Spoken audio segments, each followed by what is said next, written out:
I want you to share with our listeners, our viewers, 21st century teamwork. Yeah. It's something that's been prominently featured in a lot of your work, Davos, Wall Street Journal, New York Times. This is quite an accomplishment. But if teamwork in the 21st century was a recipe, what ingredients would you say are essential for success, and how would you balance them to create the perfect blend?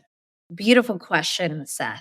When I think about teamwork, we often frame it in what we've always known in sort of a traditional work environment model. We need to have empathy. We need to have emotional intelligence. We need to have innovative thinking. These are sort of the essences. We need to have collaboration to drive effective teamwork.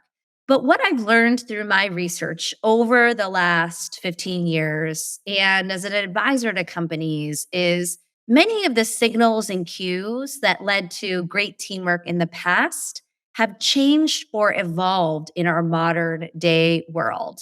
What do I really mean by that? Well, I mean things like reading carefully on a team today is the new listening, not just the handshake and the head nod. I mean, writing clearly is the new empathy. We don't just show empathy through an in-person meeting or a smile. We do it in how we write emails in the first 3 minutes of our video calls or not.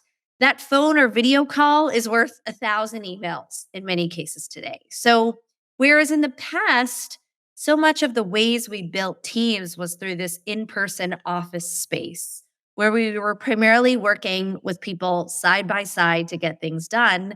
The modern day 21st century team has changed. It is a team that is global, is virtual, maybe hybrid, is multi-generational, is matrixed, and requires a whole new way of thinking and enabling that curiosity, that innovation, that collaboration that we all want to achieve.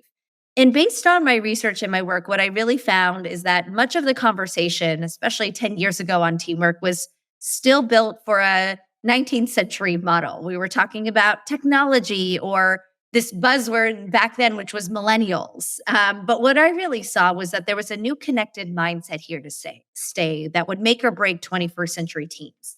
And I called it connectional intelligence. So, what we all knew of as emotional intelligence in the 90s really had to be upgraded for the modern day work era that is more dynamic, more global, more diverse than ever. Yeah, it's the trust and the empathy and all those characteristics are just those are the constant. But like you said, we've worked together, and you have this one example of the texts that kind of went awry, where somebody asked one thing and their thinking went in one direction, and it made me chuckle because I was thinking of my financial advisor sent me a message saying, "Hey, we need this amount to handle this during a tax thing." And I Right. wrote him back and I said, that minus this other number, or is that the total? And he wrote back, the total. And I said, okay, but it just turned into, I just picked up the phone. Yeah. I just, Right. it Right. was probably 6 or 7 back and forth of it wasn't clear. That's right. Let me give you more examples. I'll never forget sending a message to a colleague, high priority meeting, saying, "Do you want to speak Wednesday or Thursday?" The response, yes.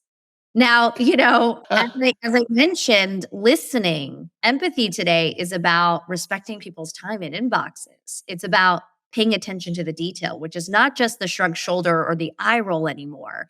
It's a whole new set of signals and cues.